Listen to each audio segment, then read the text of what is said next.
அததான் யாக்கோபு சொல்லுகிறான், நான் நடந்து வந்த என் வழிகளில் எல்லாம் என்னோடு கூட இருந்த ஒரு தேவன்.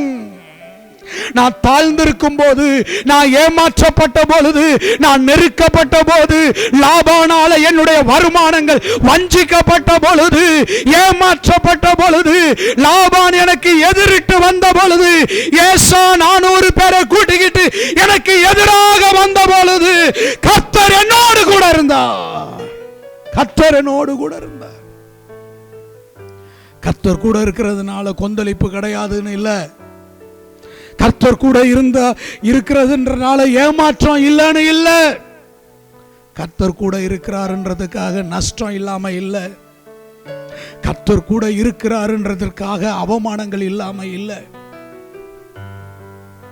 தன்னுடைய முடிவு காலத்துல சொல்றான், நான் நடந்து வந்த வழியில, நான் நடந்து வந்த வழியில, நான் இப்ப நடந்து கொண்டிருக்கிற இந்த வழியில என்னோடு கர்த்தர் கூட இருக்கிறார். ஹல்லேலூயா. யாக்கோபோடு இருந்த தேவன் இன்றைக்கு உங்களை பார்த்து சொல்றாரு, நான் உன் கூடவே இருக்கேன்.